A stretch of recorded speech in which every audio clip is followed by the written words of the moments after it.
Hello and welcome to Out of the Fog. I'm Karen Hager. Each week at this time, we gather for a spiritual conversation with enlightening guests, and I'm glad you're here. Now, you can always find out more about my work as an intuitive and teacher at KarenHager.com. And if you like podcasts and puppies and puzzles and alliteration, you can follow Fog City Psychic on Instagram for glimpses into all the many things that I'm up to.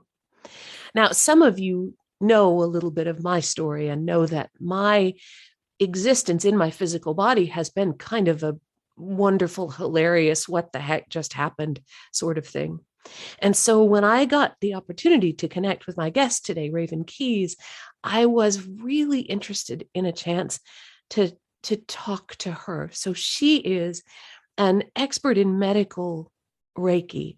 There's that thing that happens when we're healing. And I think doctors know this and surgeons know this. And we certainly, as just people, know this, that there's something more happening that contributes to our healing, but often we don't know what that is, what that something more is. So Raven's here today to help us understand how this practice, medical Reiki, can help activate the body's natural ability to heal itself, while it restores energy that can be lost when you are ill or injured or in the presence of chronic disease. Are you ready to meet her?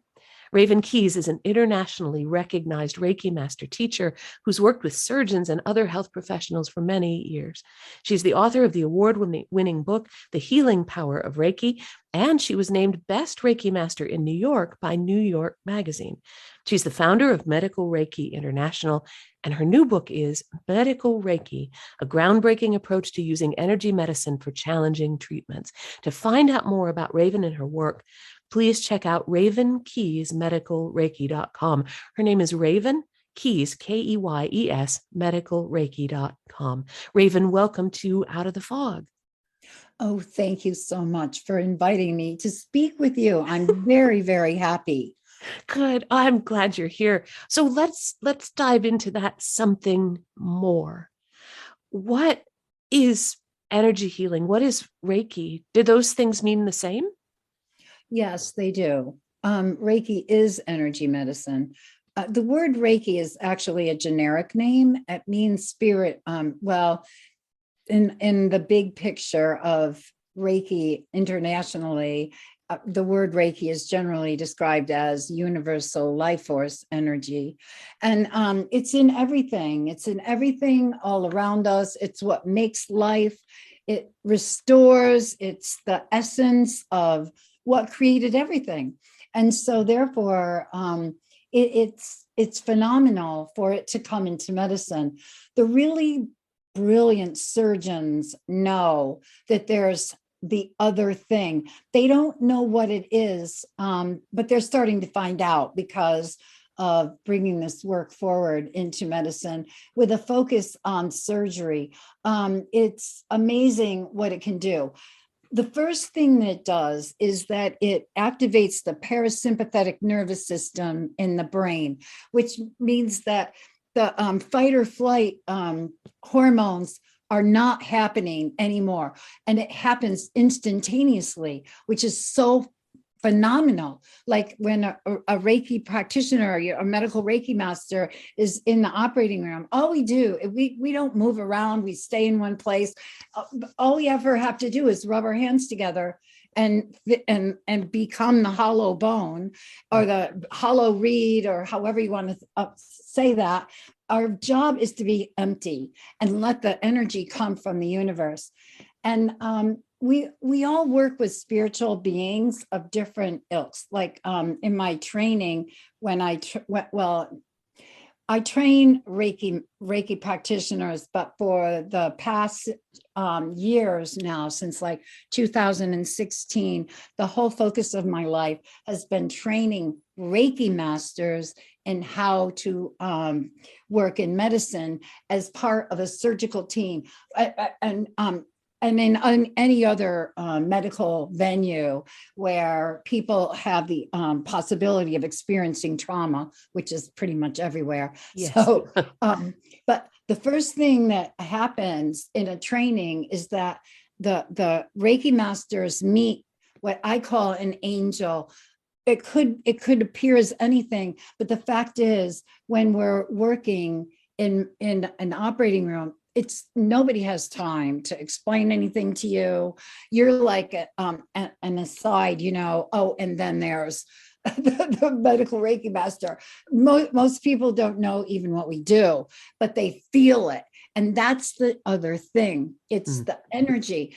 And the angels, well, I work with the Archangel Gabriel since the beginning of my Reiki practice.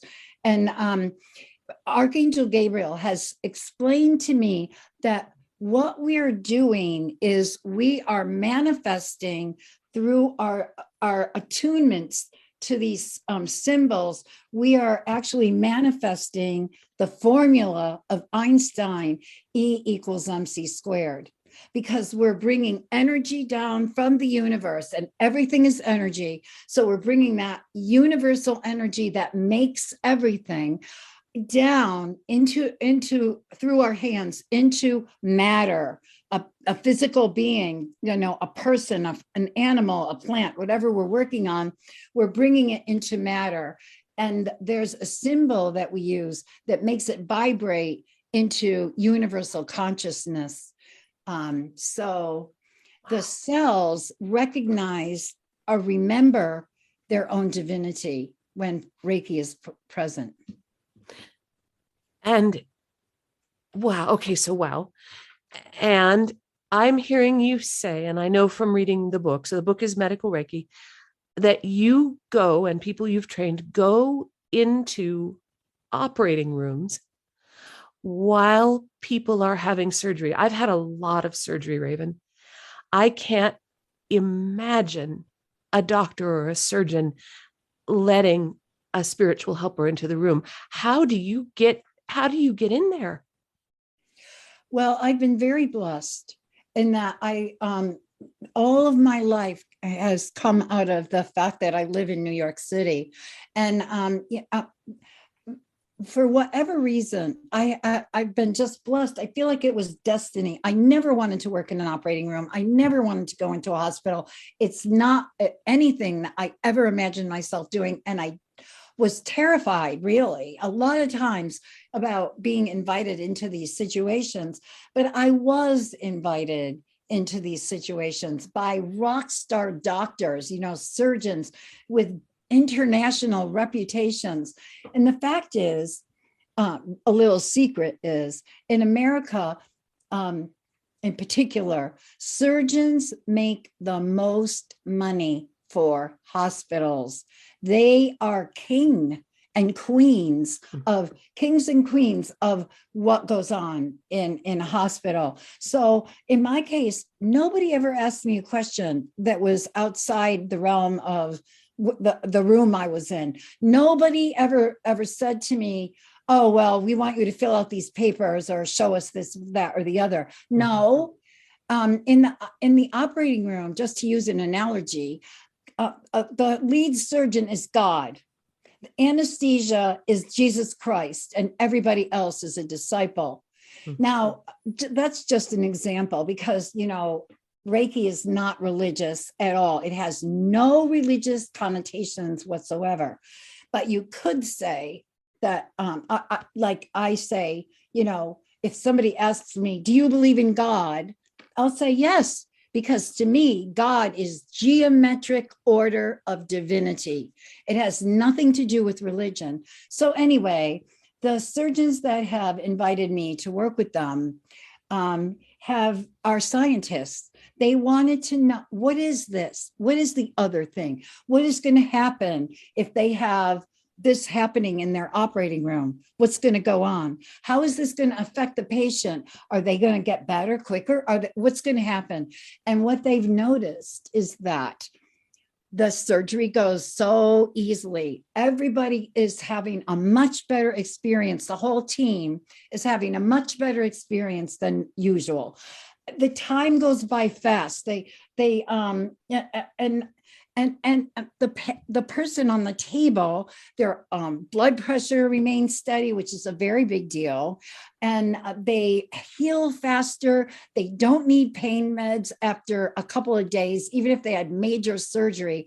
It's unbelievable. So of course, that's what they want to have happen for their patients. It makes them look like geniuses, because everybody notices in the person's whole family. It's like, wow, they got better and just so fast and didn't have to take anything besides an aspirin 2 days after, like my specialty has actually become breast cancer surgery. 2 days after bilateral mastectomy, does that answer the question? No, it does. And what I'm hearing you say, and I think this is an important thing about healing in general, from a place of power with curiosity engaged, healing happens. So the surgeons from that place of power, you from your place of power as a channel for healing force, curiosity is engaged. I wonder what'll happen. I wonder how the person will feel, and healing happens. And so, yeah, I think that's beautiful. That kind of curiosity is not always present in the experience that most of us have in like traditional medicine. And I know that in your book, you talk about you've got forms people can fill out and give to their practitioners. There's all kinds of information, ways for patients to advocate. For our listeners, if the listener is interested in having a Reiki master present during a procedure that they're going to have, how can they start to talk about this with their doctor? Well, that's a good question. It's really on a case by case basis, I feel, but I have these books, like that book, my last book, Medical Reiki. It's endorsed by Dr. Bernie Siegel, who's every surgeon knows who he is. He was trailblazer in bringing love and other forms of healing into surgery, because he is a surgeon. And then Dr. Sheldon Mark Feldman wrote the foreword for my book. And so he is a revered breast cancer surgeon. And so you can start there. Like there are things out there that you can use. That the Medical Reiki book has a whole chapter that's written to doctors. It's an open letter to them explaining that I and we understand the difficulty that they operate under, literally, and it's really a lot. And the thing is, they don't have time to do what I do, and nor should they be doing what I do. They have to. They're mechanical people, as Dr. Feldman has said himself. I am a mechanic. That's what he says about himself. And I want somebody else to take care of my patient, because the fact is there's nobody in the room to take care of the patient. That is a fact. There's nobody in a surgical situation to take care of the patient. And what doctor wouldn't want somebody to take care of their patient? Right. And it's true that some doctors become very jaded, or they have to become hardened, because how many times can you listen to a person just having a complete meltdown in front of you because you just told them they have cancer, as an example. And Dr. Feldman has been overjoyed that he could say, listen, I know this is hard, call Raven, just call her. And then, I've been really blessed to have a surgeon feel that way about me, that I could take care of his patients in the ways that he cannot do it. His job is completely different. So, I feel that if you want to have this happen, first of all, not to, push anybody to anything, but there's so much information in my book. There are forms in there. There are, testimonials from doctors. There are so many things that can be used in that one book. And I just, it's overwhelming, because every single doctor is unique and they've had their own experiences. And sometimes they've had their hearts ripped out, and they cannot handle the emotions that people are experiencing in their presence. Over time, they get secondary traumatic issues, from secondary trauma, and they burn out. It's just a lot. So the fact of the matter is, the embracing medical Reiki by medical professionals is so sensible for them. It's so sensible for them. And the word has to get out. So if anybody wants to have a medical Reiki master in their surgery, first of all, they can get in touch with my company through going through the website. There's a way to send us word. Oh, I'm having an X, Y, or Z surgery and I want somebody. We can hook you. We can connect people to a medical Reiki master that's certified and trained for this work. And somebody should be trained for this work. They shouldn't just imagine that anybody's going to walk into an operating room, because they're not going to allow it. It's just a great service that I've been providing to train all these people. I was asked to do this by the Archangel Gabriel. I was not planning on doing this either, but it was like, this has to happen. This has to happen. And the fact is, right now, the world is so filled with chaos and so much grief. And the angels say, this is a way for the human race to actually be brought into balance, because this is the world of medicine and it's revered, and all these doctors and their white coats and everything. And it's revered. So to bring this whole Reiki into medicine is phenomenal, because we're dealing with people that wouldn't come normally wouldn't come looking for us, like a whole surgical team. Right. And then they come up to me at the end and go, what were you doing, with wonder in their eyes? I never felt anything like this in an operating room before, ever. And, I have doctors, I have operating room nurses, I have all kinds of medical people that are becoming Reiki masters and then becoming medical Reiki masters. Wow. You're listening to Out of the Fog, and I'm talking with Raven Keys. Her new book is Medical Reiki, a groundbreaking approach to using energy medicine for challenging treatments. I'm interested because healing, obviously you know this, but healing is a long process, and it's happening. I believe healing is happening always at some level of our life, all the time. And you were talking about working with the angels and about bringing a spiritual presence into the places where mechanical procedures are happening. Do we all as individuals also have spiritual helpers with us to help facilitate our healing? Yes. The thing is, everybody has a guardian angel. It's impossible to not have one. It's an absolute across the board. There's an author named Lorna Byrne, and she's from Ireland. And she wrote Angels in My Hair. From the time she was a child, she has always seen angels around everybody. And I got to hear her speak once at St. John the Divine in New York City. And she said, it's intimidating as all get out and very distracting for her to walk through an airport, because there are so many angels that it's overwhelming, and all this light and everything that she can see. But yes, the thing about it is this: you have to ask an angel to help you. You have to call to your guardian angel. You may or may not know who it is. There are ways to find out. I think there are meditations in which you can meet your angel. But the thing is, they have to be asked. It's a law in the universe. Nobody, like we as Reiki practitioners, we cannot work on anybody who doesn't ask for our help. It's just not done. It's a law in the universe, because you can't interfere with somebody's process. It's a sacred thing, a private thing, a thing that must never, it's a boundary that you don't cross.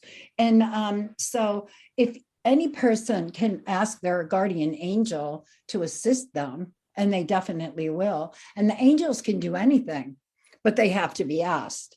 And there was a movie, I'll forget what the name of it was, but in the movie, the Meg Ryan has this terrible accident, and her guardian angel is in the emergency room with her. And you see their whole place is filled with angels, and they're all sitting next to the beds of the people. And that's how it really actually is. But they can't do anything unless they're asked. The only time an angel could really do something without your permission is if you happen to fall off the side of a mountain, for example, and it's not your time to go. You have more stuff to do. In that case, and we hear stories about this.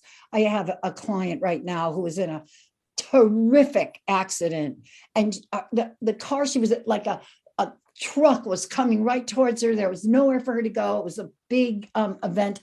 The entire car was completely crashed into smithereens, and she walked out. Nobody could believe it. The team, the EMTs, and she experienced her angel saving her life. Wow. Because she had to go on and win the Carnegie. She has a lot of work to do in the world. Wow.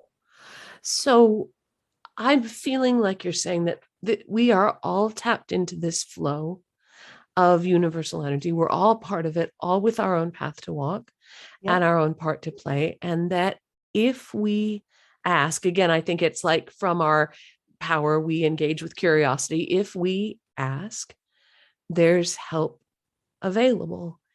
Yes. For someone listening who maybe isn't having surgery, but is dealing with injury, chronic illness, anything, you share a lot of exercises in the book that help open us to our own healing. What might you recommend for someone listening who's wondering, how can I start this healing process for myself? Well, you could study Reiki.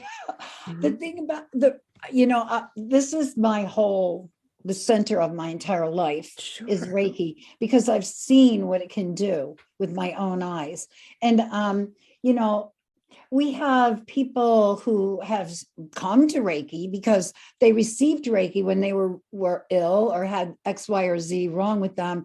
And the results were so tremendous that they decided, I have to learn how to do this too. So, just pray, and you can start writing. I really love to do this. You can start writing in a journal, just ask questions, or, start to connect with your angel that way, or your guardians or guides. A lot of people can end up coming, but it's very important to put yourself in a protective shield of light, because there are a lot of energies that you don't want to have in your energy field. So when you do Reiki's automatically protected. It's just, that's the way it is. It comes from the highest source in the universe, and it's pure love. It's unconditional, pure love. Reiki cannot be abused. E equals MC squared was the great sorrow of Einstein's life, was that it was used to create the atomic bomb.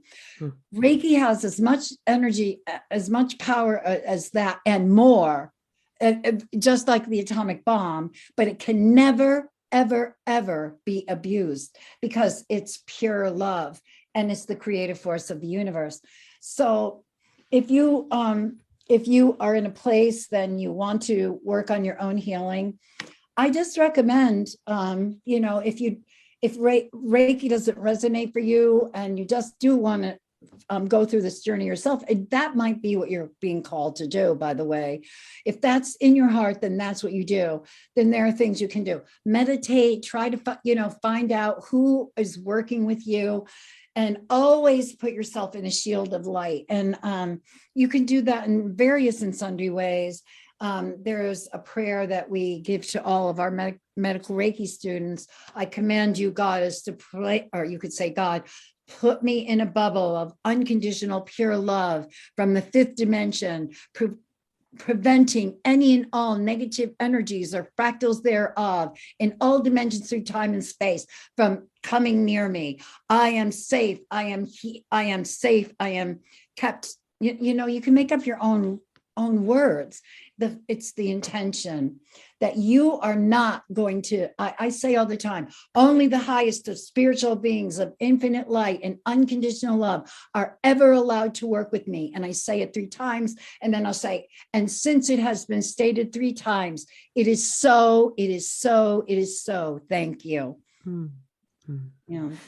It seems to me that a lot of the issues that we have, whether those are our health issues or other issues in the world, a lot of those issues are amplified when we are out of balance energetically, when we don't have good boundaries. And I was struck, you share in the book a story of you going into the operating room for the very first time. And I was struck by your courage. Can you say a little bit maybe about how courage is an important component, not only for healers to have, people who say they are healers, call themselves healers, resonate with that, but also maybe for the rest of us too. It takes courage to come back into balance, courage to protect yourself, courage to ask your angels. It does. It also takes something that in society, I feel that we're not taught to do, and that is to love ourselves and to realize that we are divinity, that we are the dream of some divinity in the universe. And I also really, really believe that we are the dream of our ancestors. Our ancestors dreamt of us, and they are behind us. And yeah, and they will lend us courage. I mean, it's such a multi-layered thing, like to take on healing, but we also have not been taught to really feel like we're worth much. I mean, maybe that's a over dramatization of a reality, but really, I mean, I don't know. The ills of what's been done on this planet over time. Dr. Bruce Lipton has proven, and this has opened my mind tremendously, that DNA is affected by what happened to our ancestors. And just the other day, I had this whole thing happen to me where I had a wind blow through me, and it showed me what it was blowing out of me. And what it was blowing out of me was horror, the horror of all that has been done on this planet by people to each other. And it was unbelievable. And then it was like, I was so glad that I could see it and that it was being taken out of me. But it's like, who on this planet exists that's in a human bloodline that isn't in a channel of ancestors that have seen some really terrifying and traumatic things, even if they didn't experience it themselves. And it sounds like you're saying we carry that energetically, maybe sometimes without knowing it. Yes, it's in our actual DNA, and we don't know it. We don't know it. And so therefore, it's a practice. I have this thing that I do when I feel like I need to, and I'll just start saying, and I've taught people to do this. I just say to myself, I forgive myself unconditionally for everything in the past, present, and future. And I just keep saying that over and over. And something always happens. Something always arises when I do this. So I will have an experience of something that is so far out of my TikTok world in this lifetime that it's astounding. And I know that I just healed something for an ancestor or in my ancestral line. And the thing is, the more we heal ourselves, the more we heal the past.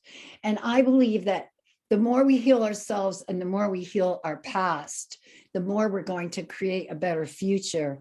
Because, think of all the people carrying all this trauma in their DNA without being aware of it, which results in emotional illness, mental illness, physical illness.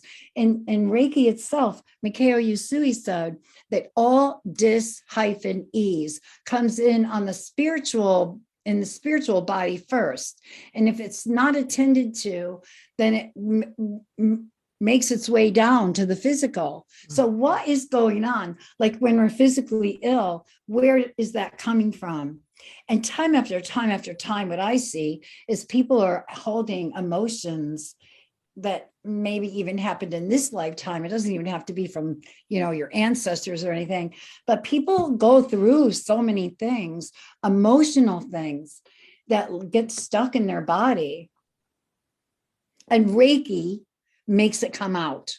That's the amazing thing about it. It's like it can't stay in there. It's this high vibration forces out the darkness. People cry, they scream, they go through all kinds of things. What does it mean to hold space? For myself, and what I teach people is like, yes, somebody's in your arms. They're in your arms sobbing because you're the one person that they can talk to about all the horror of having breast cancer. They can't tell other people what's going on, only to a certain degree. They can't tell their beloved, they can't tell their children, they can't tell their parents, not really, because everybody's already so upset. And we want to protect people. That's a natural impulse that we have. And even if we're talking to our best friend, then we get to a place where you don't want to bring somebody's head down anymore. But guess what? If you have a medical Reiki master working with you, what do? We give you the opportunity to just let it go, rip, cry, scream, carry on, do whatever, because we're not going there with you. We're holding you in the energy of pure love. And that's our job, is to be hollow and just hold you and fill you with pure love so that you can get all that out and not let it in. Raven, when listeners go to ravenkeysmedicalreiki.com, what resources are there for them? Well, you can read about what we're up to. There's a video there that's for Dr. Feldman and myself created a not-for-profit to raise money to do research of medical Reiki. We're about to start a project really soon, but anyway, that's another subject. It's like, really, this is going to happen. The angels say this has to happen, and it's going to happen. And it's going to take a while, but it's going to happen. But anyway, you can read testimonials. You can find out what classes are coming up. All kinds of things. All kinds of good stuff there. Raven, thank you for talking to me today. Oh, thank you, Karen, so much for inviting me. And thank you to all the listeners. That is Raven Keys. Her new book is Medical Reiki, a groundbreaking approach to using energy medicine for challenging treatments. And you can find out more at ravenkeysmedicalreiki.com. That's Raven Keys, Keyes, medicalreiki.com. And you're always welcome at KarenHager.com. It's a good place to find out about upcoming classes and events. And you can even book a private intuitive session with me there if you are so inclined. You can follow Fog City Psychic on Instagram to get more out of the Fog content, as well as more Maisie the puppy looking especially adorable. She is adorable, don't you think? Or mischievous or naughty, depending on whatever mood that takes her. You can probably also see what I'm knitting and what jigsaw puzzle I'm working on at the moment. That's Fog City Psychic on Instagram. And thank you for listening today. Together, we are spreading a little more light in the world, and a little more light is always a good thing. Until next time, I'm wishing you peace.